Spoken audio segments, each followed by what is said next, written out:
प्रिय छात्र एवं छात्राओं, मैं संजय सिविल फोरम की तरफ से आज मैं नए टॉपिक्स को लेकर यूरोपीय कंपनी के आगमन को लेकर मैं प्रस्तुत हो रहा हूं। जैसा कि आप जानते हैं कि यूरोपीय कंपनी में मैंने पुर्तगाली और डच को पढ़ा चुका हूं। कल मैं डच की क्लास ली थी और मैं आगे क्रम को बढ़ाते हुए मैं ईस्ट इंडिया कंपनी यानी अंग्रेज ईस्ट इंडिया कंपनी को मैं पढ़ाने जा रहा हूं। तो English east India company Bharat में अंग्रेज का आगमन और अंग्रेज, आप जान रहे हैं कि जितनी यूरोपीय कंपनी थे उस 100 यूरोपीय कंपनी में सबसे ज्यादा पावरफुल और भारत में 1947 तक आजाद ये कंपनी के रूप में आए थे। धीरे धीरे यह व्यापार से राजनीति की ओर गए और 1947 तक भारत में यह शासन किए। तो आज की चैप्टर कुछ बड़ी होगी और जो जो पढ़ाते जाएंगे आप उसको नोट करते जाइएगा। ये परीक्षा के लिए आपके लिए काफी इंपॉर्टेंट होने जा रहा है यह टॉपिक्स। तो मैं आज शुरू कर रहा हूं यूरोपीय कंपनी में अंग्रेज का आगमन। तो ध्यान दीजिए, अंग्रेज का आगमन। तो आप देख रहे हैं कि इंग्लिश ईस्ट इंडिया कंपनी में अंग्रेज का आगमन, पुर्तगाली के बाद डच आए, डच के बाद अंग्रेज आए। और यह जो अंग्रेज हैं यह भारत में आने के पहले ये कहां के वासी हैं? तो ब्रिटेन के वासी हैं।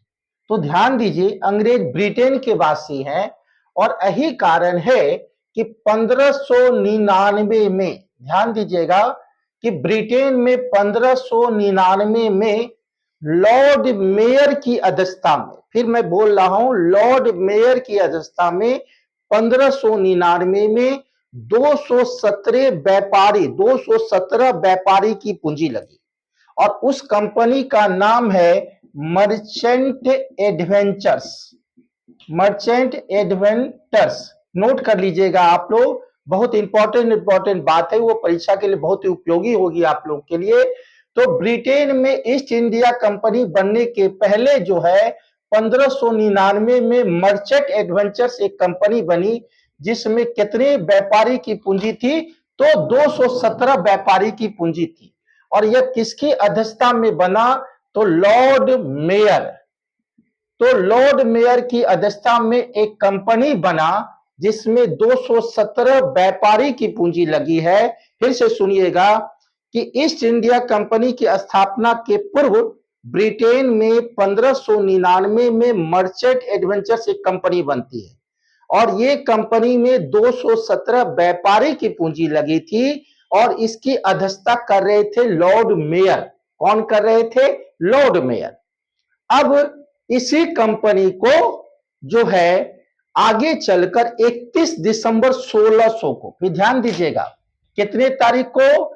तो 31 दिसंबर 1600 को, 31 दिसंबर 1600 ईस्वी में ब्रिटेन की महारानी एलिजाबेथ प्रथम ने इस मर्चेंट एडवेंचर्स का नाम ईस्ट इंडिया कंपनी दिया। तो ईस्ट इंडिया कंपनी के पूर्व कौन है? मर्चेंट एडवेंचर्स है। 1599 में ब्रिटेन में उसमें 217 व्यापारी की पूंजी लगी है और उसकी अध्यक्षता कौन कर रहे हैं? 217 व्यापारी की अध्यक्षता कौन कर रहे हैं? तो लॉर्ड मेयर कर रहे हैं। अब इस मर्चेंट एडवेंचर्स को ब्रिटेन की महारानी एलिजाबेथ प्रथम ने 31 दिसंबर 1600 को ईस्ट इंडिया कंपनी नाम दिया और इसमें एलिजाबेथ की भी पूंजी लगी हुई थी। ध्यान दीजिएगा, एलिजाबेथ की पूंजी लगी है। अब बात होती है कि इस कंपनी तो स्थापना हो गई ईस्ट इंडिया कंपनी, तो भारत यानी पूर्व से व्यापार करने का इससे 15 वर्ष का अनुमति मिला। तो कितने वर्ष की अनुमति मिली? तो 15 वर्ष की अनुमति मिली और इस व्यापार को गठित करने के लिए 26 सदस्य जो है बोर्ड ऑफ डायरेक्टर बने। कितने सदस्यीय बोर्ड ऑफ डायरेक्टर बना? तो 26 सदस्यीय बोर्ड ऑफ डायरेक्टर बना जिसमें एक जो है इसमें एक निदेशक होते थे और एक उप निदेशक होते थे। ध्यान दीजिएगा इस बोर्ड ऑफ डायरेक्टर में कुल कितने सदस्य हैं? 26 सदस्य हैं, जिसमें एक डायरेक्टर है, एक उप डायरेक्टर है और 24 सदस्य है ना। तो आप देख रहे हैं यही कंपनी का चार्टर अधिनियम भी कल आया, और जब भारत में जो है कानून जो आया, अधिनियम आया, तो इसी में जो है पीस इंडिया के तहत बोर्ड ऑफ डायरेक्टर बने थे। लेकिन यह ईस्ट इंडिया कंपनी में फॉर्मेशन बोर्ड ऑफ डायरेक्टर की हो चुकी थी, और इस बोर्ड ऑफ डायरेक्टर में कंपनी के निदेशक मंडल में कुल 26 सदस्य होते थे, जिसमें एक निदेशक होते थे, एक उप निदेशक होते थे और 24 सदस्य होते थे। इसको निदेशक मंडल या बोर्ड ऑफ डायरेक्टर कहते थे कंपनी के संचालन के लिए। अब बात होती है कितने वर्ष का इसको व्यापार की अनुमति मिली? 15 वर्ष की मिली। कितने तारीख को अस्तित्व में आए ईस्ट इंडिया कंपनी? 31 दिसंबर 1600 का आए, और इसके पूर्व जो है कंपनी कहां है? ब्रिटेन में मर्चेंट एडवेंचर्स के नाम से है। कितने व्यापारी की पूंजी लगी है? 217। और इस मर्चेंट एडवेंचर्स का अध्यक्षता कर रहा है ब्रिटेन में लॉर्ड मेयर। अब आप ध्यान दीजिए कि 31 दिसंबर 1600 को ईस्ट इंडिया कंपनी बनती है। कितनी तारीख को बनती है? 31 दिसंबर 1600 को ईस्ट इंडिया कंपनी बन रही है, और उस समय में भारत में मुगल सम्राट अकबर का शासन है। जब ईस्ट इंडिया कंपनी फॉर्मेशन हुआ 31 दिसंबर 1600 को, उस समय भारत के सम्राट कौन है? तो अकबर है। और ब्रिटेन की महारानी कौन है? तो एलिजाबेथ प्रथम है। दोनों में आप देखिए आया कहां से? ब्रिटेन। तो ब्रिटेन की महारानी एलिजाबेथ प्रथम है, और भारत में किस मुगल का शासन है?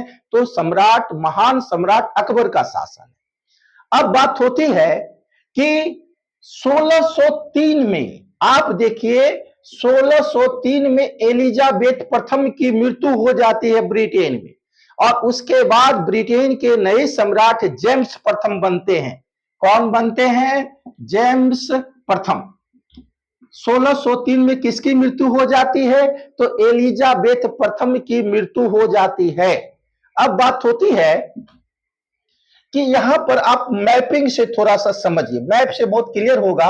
यहां पर आपका महाराष्ट्र है, यहां पर कलकत्ता है, और यहां पर मुंबई है, और यहां पर मद्रास है। तो आप ध्यान दीजिए कि तीनों प्रेसिडेंशियल प्रांत हैं, और ये तीनों प्रेसिडेंशियल प्रांत पर अंग्रेज का कब्जा हो गया। और यही कारण है इसके जो प्रतिद्वंदी कंपनी थे, चाहे वो पुर्तगाली थे, डच थे, डेनिश थे, फ्रांसीसी थे, सबको ये पराजय कर दिया। और आपका ये 3 प्रेसिडेंशियल प्रांत है, मद्रास, मुंबई और कलकत्ता पर, ये तीनों पर अंग्रेज की कब्जा हो गई। तो नंबर 1 पर पहले मद्रास कब्जा किया अंग्रेज, दूसरे पर फिर मुंबई किया, और तीसरे नंबर पर कलकत्ता प्रेसिडेंशियल प्रांत बनाया। तो आप मैप से देख रहे हैं कि यह त्रिकोण पर यह कब्जा हो रहा है किस यूरोपीय कंपनी का? तो अंग्रेज का। वो कौन कौन सी जगह है प्रेसिडेंशियल में? मद्रास है, मुंबई है और कलकत्ता है। तो इसी तीसरे प्रेसिडेंशियल प्रांत पर वो पूरा फिर गवर्नर की व्यवस्था किया आगे चलकर। तो आप देख रहे हैं कि ईस्ट इंडिया कंपनी के फॉर्मेशन में मुगल सम्राट अकबर हैं, और यह ब्रिटेन की महारानी एलिजाबेथ प्रथम है, और इनकी मृत्यु 1603 में हो जाती है। फिर वहां के ब्रिटेन के सम्राट जेम्स प्रथम बनते हैं। और इस जेम्स प्रथम, ध्यान दीजिएगा, नाम बोले हैं, जेम्स प्रथम का दूत कौन? हॉकिंस। हॉकिंस को भेजा जाता है, और यह किसका प्रतिनिधित्व कर रहा है? जेम्स प्रथम का प्रतिनिधित्व कर रहा है हॉकिंस। और 1608 में भेजा जाता है, और हॉकिंस को इसलिए भेजा जाता है, और हॉकिंस की जो विद्वता थी वो दुभाषी थी, वो कई भाषा के जानकार थे। वो अच्छा से तुर्की जानता था, फारसी जानता था, अंग्रेजी जानता था। तो क्या क्या जानता था वो? तुर्की जानता था, अरबी जानता था, और वो खुद अंग्रेजी तो जानता ही होगा क्योंकि वो ब्रिटेन का है। तो कौन सा दूत द्विभाषी है जो अच्छी ढंग से तुर्की और फारसी में बोल लेता है? हॉकिंस बोल लेता है। और यही कारण है कि जेम्स प्रथम ने अपना सिलेक्शन हॉकिंस को किया, और उसको दूत बनाकर भेजा कहां? तो जहांगीर के दरबार में। तो ध्यान दीजिएगा, किसको भेजा? तो जहांगीर के दरबार में अपना दूत कौन आया? तो हॉकिंस आया। कब आया? 1608 में आया, जहांगीर के दरबार में। लेकिन वो किसका फरमान लेकर आया था? वो अकबर का फरमान लेकर आया था, अकबर के पुत्र जहांगीर के दरबार में। किसका फरमान लेकर आया था? अकबर। चूंकि उसको मालूम था कि अभी जहांगीर बैठा, ऐसे ब्रिटेन, ये चर्चा नहीं थी, उसको मालूम चल रहा था कि अभी तक तो अकबर ही होगा। इसलिए जेम्स प्रथम ने एक लेटर में, दस्तावेज में अकबर का नाम दिया। इसलिए हॉकिंस अपना जो है किसका दस्तावेज लेकर आया? अकबर का लेकर आया। भेजा कौन? जेम्स प्रथम। किसके दरबार में आया? तो जहांगीर के दरबार में आया। और कहां आया? तो सूरत आया। तो यह जो हॉकिंस है वह किस जहाज से भारत आया? उस जहाज का नाम है हेक्टर, या इसको रेड जो है, फिर ध्यान दीजिएगा, रेड ड्रैगन।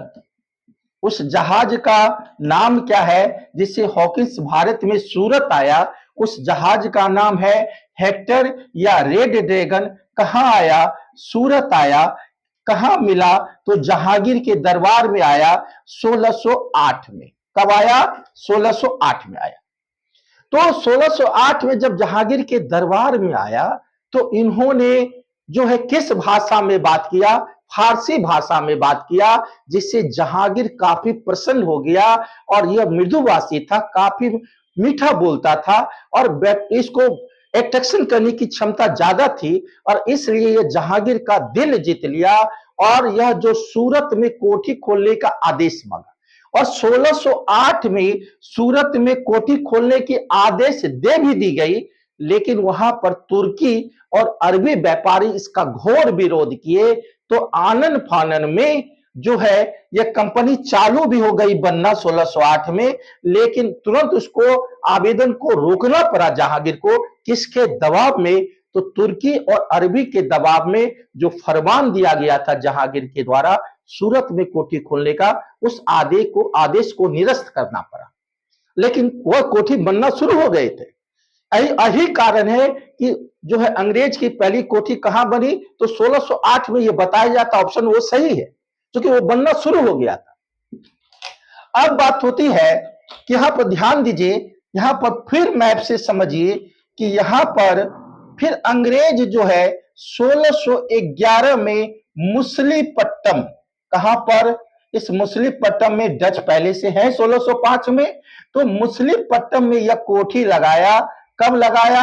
1611 में। और 1611 में सूरत की भी कोठी बनकर तैयार हो गई।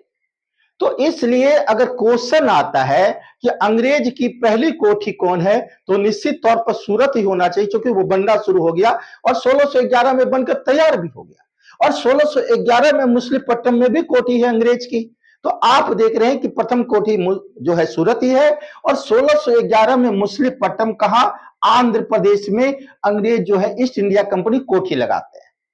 अब बात होती है कि यह जो ईस्ट इंडिया कंपनी है, अभी तक आप देख रहे हैं कि सूरत में भी पुर्तगाली हैं, डच हैं, और मुसलीपट्टम में भी जो है पुर्तगाली और डच हैं। इसलिए इसका जो है कंपटीशन, प्रतिस्पर्धा ज्यादा है। और यह इसको बहुत ज्यादा अभी फरमान, बहुत ज्यादा इसको खुशहाली अंग्रेज को नहीं मिल पा रही है। तो इसको जीवन में ईस्ट इंडिया कंपनी को पहला खूब अवसर, सुनहरा अवसर कब मिला? तो यहां ध्यान दीजिएगा, 1632 में यह गोलकुंडा में सुनहरा अवसर मिला। कहां मिला? 1632 में गोलकुंडा में सुनहरा अवसर मिला। यह सुनहरा अवसर था क्या? और इस सुनहरा अवसर जो था, इसी गोलकुंडा के अधीन मुसलीपट्टम भी थे, जहां पर हीरे और मानिक और कपड़े का व्यापार होता था। मुसलीपट्टम से क्या क्या चीज का व्यापार करते थे अंग्रेज? हीरे, मानिक और कपड़े का। अब बात होती है कि 1632 में गोलकुंडा में सुनहरा अवसर है क्या? तो 500 पैगोडा सालाना देने पर कोई टैक्स नहीं देना है। आप गोलकुंडा में कहीं भी कोठी लगा सकते हैं और आप मुनाफा कमा सकते हैं। क्या बोले हम फिर? 500 पैगोडा। क्या बोले? 500 पैगोडा सालाना आप दीजिए। पैगोडा सिक्का होता था, और इसको सालाना दीजिए, और गोलकुंडा में आप कहीं भी कोठी लगा सकते हैं। और इसी को सुनहरा अवसर कहा गया। और यह क्वेश्चन कई बार आया है कि अंग्रेज को सुनहरा अवसर कब मिला? तो 1632 में गोलकुंडा में मिला, 500 पैगोडा सालाना देने के बाद। अब बात होती है कि 1633 में यह जो है उड़ीसा के बालासोर में कोठी लगाते हैं। 1633 में उड़ीसा के कहां लगाते हैं? तो बालासोर में कोठी लगाते हैं। और 1639 में जो प्रेसिडेंशियल प्रांत है मद्रास, 1639 में उस जो है फ्रांसीसी डे, उसका नाम क्या है? फ्रांसीसी डे जो है बेकटप्पा, बेकटप्पा से जो है चेन्नई प्राप्त करते हैं, चेन्नई की कुछ जमीन प्राप्त करते हैं। कौन? फ्रांसीसी डे। और फ्रांसीसी डे जो है इसी 1639 में जो है एक किलेबंद कोठी बनाते हैं। अंग्रेज की पहले किलेबंद कोठी मद्रास में बनती है, फ्रांसीसी डे के द्वारा बनती है। और वहां के राजा कौन थे? बेकटप्पा थे, जो जमीन दिया फ्रांसीसी डे को, और वह किलेबंदी कोठी बनाया। और उस कोठी का नाम जो है सेंट फोर्ट जॉर्ज रखा गया। क्या रखा गया? सेंट फोर्ट जॉर्ज रखा गया। और अंग्रेज की पहले किलेबंदी कोठी मद्रास में बनी, और अभी उसको चेन्नई कहते हैं। और यही कारण है कि चेन्नई और मद्रास के संस्थापक फ्रांसीसी डे माने जाते हैं। तो अंग्रेज का पहला प्रेसिडेंशियल जो है वो कोठी कौन बना? तो मद्रास बना। और उसको बनाया कौन? फ्रांसीसी डे बनाया। और ये जो फ्रांसीसी डे बनाया, ये बेकटप्पा के राजा के द्वारा जमीन मिली, और वहां पर सेंट फॉर्ज जॉर्ज जो है एक किलेबंदी कोठी बनाया मद्रास अंग्रेज। अब देखिए,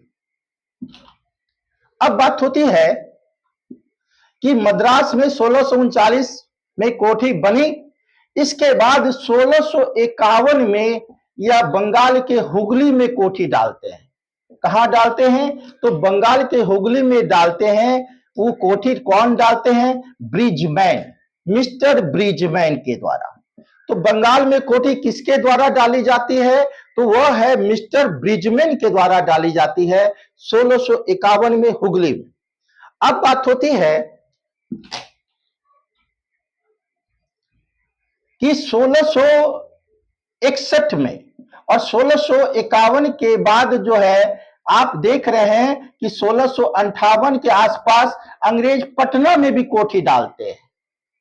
1658 के आसपास अंग्रेज पटना में भी कोठी डालते हैं। और 1661 में जो ब्रिटेन के सम्राट चार्ल्स द्वितीय थे, उसकी शादी पुर्तगाली कैथरीन से हुई, और उसको दहेज के रूप में मुंबई मिला।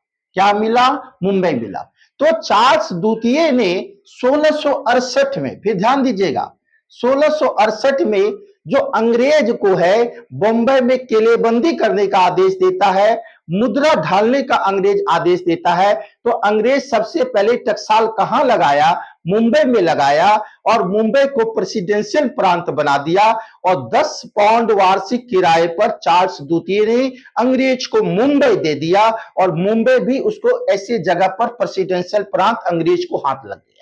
यहां पर मुद्रा ढालने का वो बनाया, किला बंद करने का बनाया, संधि कर सकता था, इसको वह मुंबई को विकसित किया और उसको प्रेसिडेंशियल प्रांत बनाने में बनाया।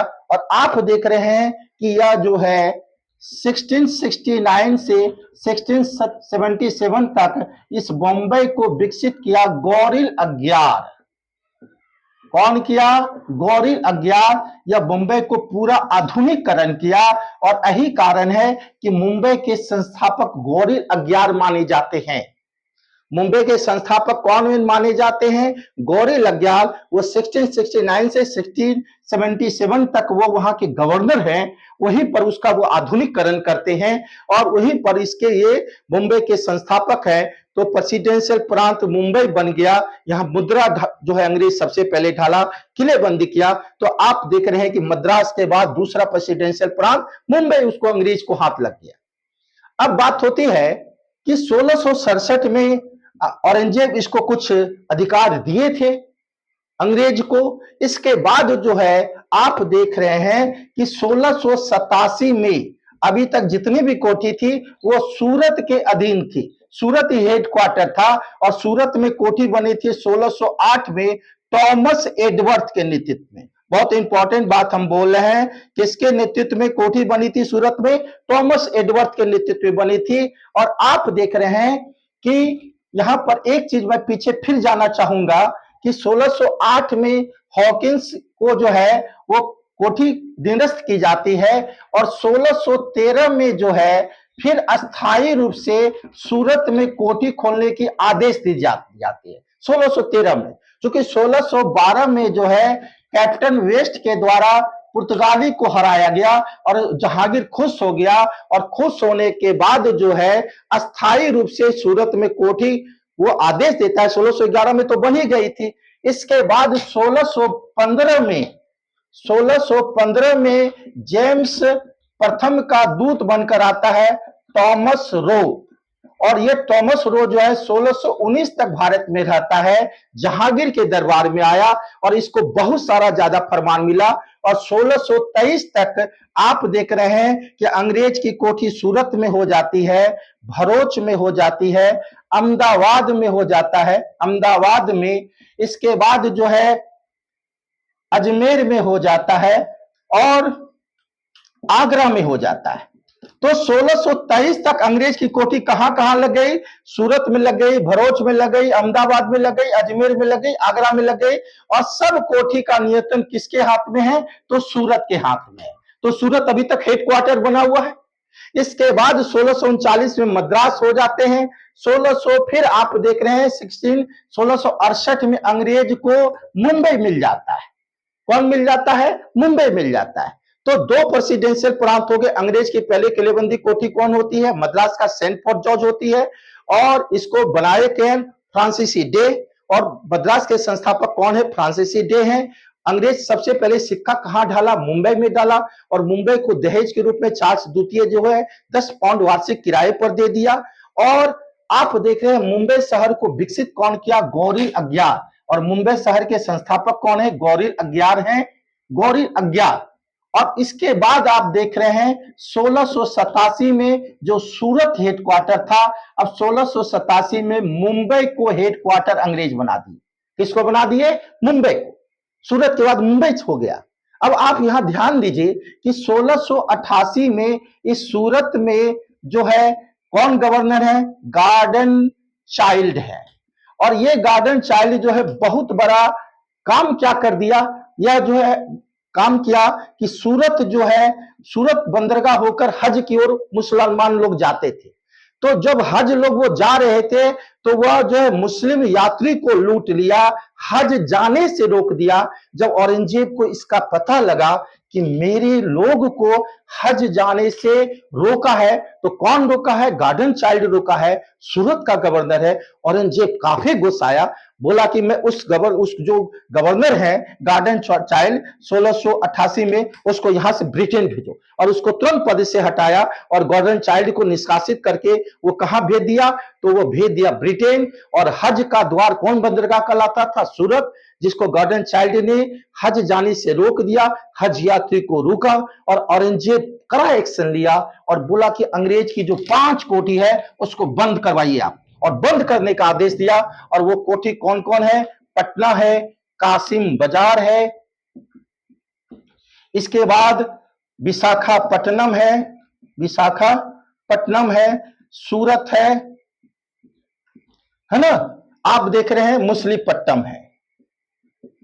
तो अंग्रेज कितने कोठी, औरंगजेब कितने आदेश दिया कि बंद, आप बंद कर दीजिए, और बंद करवा दिया। तो पटना की कोठी को बंद करवा दिया, कासिम बाजार को बंद करवा दिया, विशाखापट्टनम को बंद करा दिया, सूरत को बंद करा दिया, और मुसलीपट्टनम को बंद करवा दिया औरंगजेब, क्योंकि उसके यात्री को लूटा गया था, हज जाने से रोका गार्डन चाइल्ड, इसलिए औरंगजेब कड़ा एक्शन लिया 1688 में, और इस 5 कोठी को बंद करने का और औरंगजेब आदेश दिया। अंग्रेज काफी घबरा गया, और ये 5 महत्वपूर्ण कोठी है। अंग्रेज आपको लगा कि अब तो हम बहुत दिक्कत हो जाएगी, तब जो है बहुत कूटनीतिक का सहारा जो है अंग्रेज लिया, और अंग्रेज फिर जो जॉब चरनाक थे, जॉब चरनाक जो है वो फिर औरंगजेब के सामने माफी मांगा कि हम आपको ज्यादा मुनाफा दे रहे हैं, आज के बाद आपको कोई शिकायत का मौका नहीं लगेगा, आप 5 कोठी खोलने का आदेश दीजिए। और औरंगजेब ने उसको जो क्षमा याचना किया और 1.5 लाख रुपया सालाना जुर्माना लगाया अंग्रेज पर, और बोला कि ठीक है, मैं 5 कोठी को फिर खोलने का आदेश देता हूं। जबकि औरंगजेब को ऐसा नहीं करना कि उसी समय अंग्रेज खत्म हो जाते, लेकिन औरंगजेब की यह भूल हो सकती है कि वो 5 कोठी का उस कूटनीतिक में औरंगजेब फंस गए, उसकी क्षमा याचना जो है याचना पर फंस गए जॉब चरनाक की, और 5 कोठी जो बंद की गई थी, पटना हो, मुसलीपट्टनम हो, विशाखापट्टनम हो, आप सब जितनी भी कोठी मैंने 5 लिखाया, उस सब को जो है फिर से खोलने का आदेश जो है औरंगजेब दे देते हैं। अब होता है कि यहां पर ध्यान दीजिए कि फिर 1696 में जो है जॉब चरनाक को सुतनौती एक गांव मिलता है कलकत्ता में, एक गांव कोठी बनाने के लिए। लेकिन 1698 में जो वहां के बंगाल के नवाब थे अजीम उन शान, ये औरंगजेब के पोता थे, और पटना का नाम भी इसी पर अजीमाबाद भी पड़ा। बाद में पटना को अजीमाबाद भी कहते हैं औरंगजेब के जो है पोता के कारण। और उस समय बंगाल के सूबेदार थे अजीम उन शान थे 1698 में। और इसी 1698 में जॉब चरनाक को 3 बड़े गांव मिलते हैं सुतनौती, नोट करते जाइएगा आप लोग, सुतनौती, कालीकत और गोविंदपुर। कितने गांव मिलते हैं? सुतनौती, कालीकत और गोविंदपुर। और इसी तीनों गांव को मिलाकर जॉब चरनाक 1700 ईस्वी में कलकत्ता महानगर की स्थापना करता है। तो कलकत्ता महानगर की स्थापना कब हुई? 1700 ईस्वी में हुई। कितने गांव मिलाकर हुई? 3 गांव। उस गांव का नाम है सुतनौती, कालीकत और गोविंदपुर। और इसी कालीकत से कलकत्ता बना। यहां महाकाली दक्षिणेश्वर काली रहते हैं। और कलकत्ता महानगर की स्थापना करने वाले शख्स बन गए जॉब चरनाक। कौन बन गए? जॉब चरनाक। और इस कलकत्ता को हम लोग फोर्ट विलियम भी कहते हैं, अली नगर भी कहते हैं। और इसी कलकत्ता में फोर्ट विलियम किला अंग्रेज के द्वारा डाला गया बाद में। अब इसके बाद है अली नगर, जो है इसका नाम सिराजुद्दौला रखा था प्लासी युद्ध के दौरान। कलकत्ता का नाम अली नगर। अब यह जो कलकत्ता है, इसी के बीच आप देख रहे हैं कि 1707 में औरंगजेब की मृत्यु हो जाती है। और 1715 की बात है, उस समय मुगल सम्राट भारत में फर्रुखसुरियर होते हैं। कौन होते हैं? फर्रुखसुरियर होते हैं। और मुगल यह पहला सम्राट था मुगल में जिसका पटना में राज्याभिषेक हुआ था। समूचे सिर्फ सिंगल यह मुगल शासक है जिसका पटना में राज्याभिषेक हुआ। और यह 1713 से 19 तक है भारत में, 1713 से 19। और 1715 में सम्राट फर्रुखसुरियर के शासनकाल में एक शिष्टमंडल आता है, जॉन सुरमान। फिर ध्यान दीजिएगा, कौन शिष्टमंडल है? जॉन सुरमान। और इस शिष्टमंडल में एक डॉक्टर है हैमिल्टन। और यही हैमिल्टन क्या करता है, उस समय फर्रुखसुरियर को एक जांग में बहुत बड़ी घाव हुई थी। भारत के सब वैद्य थक चुके थे और वो दर्द से करहा रहा था। बोला कि अल्लाह मुझे मौत दे दो। और वो मौत की जो घड़ी गिन रहा था कि अब मेरी मौत होने वाली है, तो यह हैमिल्टन जो शल्य चिकित्सक था, जो सुरमान के नेतृत्व में आया था, वो बोला कि मैं ठीक कर दूं। तो वह फर्रुखसुरियर आदेश देता है कि मेरी घाव को आप ठीक कर दीजिए। और उसकी घाव को ठीक कर देता है शल्य चिकित्सक हैमिल्टन, और उसकी जान को बचा लेता है फर्रुखसुरियर को। और यही कारण है कि फर्रुखसुरियर उसको एक बहुत बड़ा फरमान देता है। किसको? तो अंग्रेज को। और वो फरमान होता है 1715 में, वो महत्वपूर्ण फरमान होता है। वो फरमान होता है कि आप बंगाल में 3000 रुपया वार्षिक दीजिए और बंगाल में आप कहीं भी कोठी कर लगा सकते हैं, कोई कर नहीं देना पड़ेगा। और इसी को हम लोग दस्तक प्रणाली कहते हैं। तो दस्तक प्रणाली किसको मिला? अंग्रेज को मिला कि 3000 वार्षिक देने पर आप बिहार, बंगाल, उड़ीसा के किसी भी जगह पर आप कोठी लगा सकते हैं। इसके बाद अब 10,000 सालाना दीजिए और सूरत में आप कहीं भी कोठी लगा सकते हैं। तो इसको हम लोग दस्तक प्रणाली कहे। और अंग्रेज का जो सिक्का है वो समूचे भारत में चलेगा, यह भी आदेश देता है। इसलिए इस फरमान को मैग्ना कार्टा कहा गया है। मैग्ना कार्टा का मतलब होता है महा समझौता। इतना बड़ा समझौता जिससे अंग्रेज खुश हो गया, व्यापार में कई गुना वृद्धि हो गई और इसे मैग्ना कार्टा का संज्ञा दिया गया है। और यह मैग्ना कार्टा का संज्ञा कौन दिया? तो इतिहासकार आर्थ ने दिया।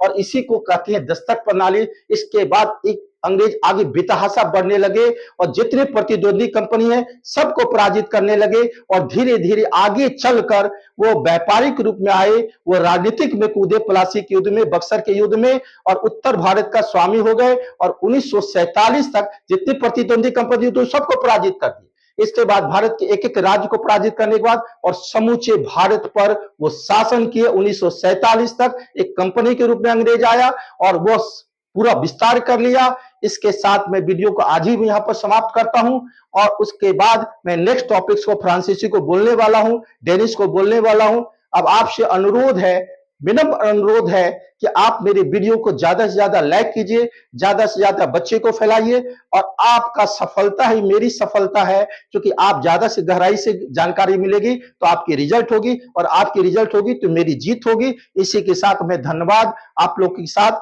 शुभकामना के साथ वीडियो को समाप्त करता हूं। फिर नेक्स्ट वीडियो में मैं मिल रहा हूं। धन्यवाद।